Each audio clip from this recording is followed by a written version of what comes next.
So in this video, we're going to get a YouTube video to the students in Schoology in a way they can see. But in this case, we're going to go through VoiceThread instead. So I'm going to go ahead to my, if you go to BCPS 1, you go to the right side here, Instructional and Productivity Tools. Go to the VT, the VoiceThread down here. And we're going to make a new VoiceThread by going to Create. Use the Create tab and add media, the little plus sign here, and one of these things says URL. When we click the URL, that wants a video address. So I'm going to go to a YouTube video I'd like to show to kids. Let's pretend. I'm going to hit share and copy out this shared URL. I'm not going to copy this one up here. Everything seems to work a little better if we get this pure share link down here. And I did it twice. You don't have to do it once, obviously. I'm going to paste that in there and hit save. I'm going to give it a title. I'm just going to call it test video. You can enter a description. Just a test. Tags, don't really need tags. For playback options, I want, you can choose different things. Say automatically, no, don't allow, doesn't really matter.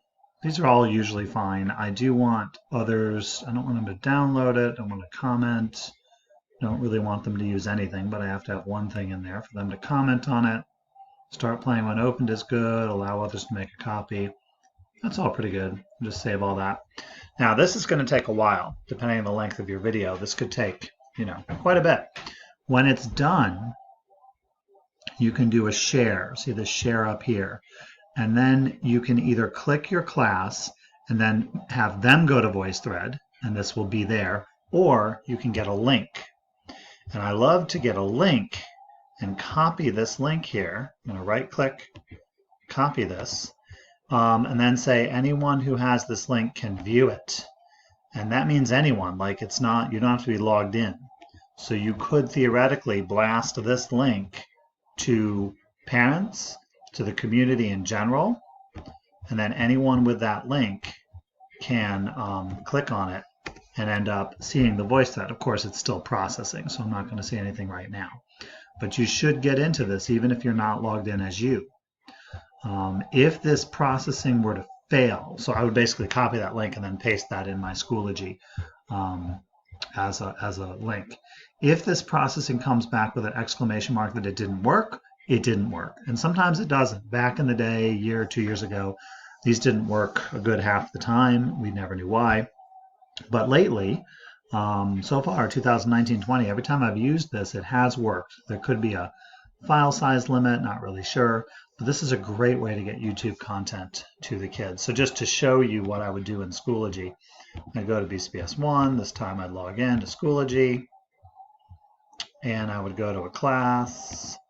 Let's just use a homeroom. I don't think people are hitting these homerooms. They're usually hitting the actual classes, and I would just go to add materials, and then here I would add a link and put the URL pasted in there. Here I would say test video or whatever I want it to be called and hit add. Always unchecking this display in Schoology, this little options box display in Schoology, always uncheck that for everything, so that when kids click it, it gets its own window. I'm going to cancel that since I don't want to add it. Let me go back to VoiceThread, see if that's done. Nope, still processing. Like I say, it can take a long time to process even a short YouTube video, but they do end up resolving, and they have been working quite well. So that's another way to get YouTube videos to the kids or to anyone in Schoology in a way they don't have to do crazy stuff to go out and see.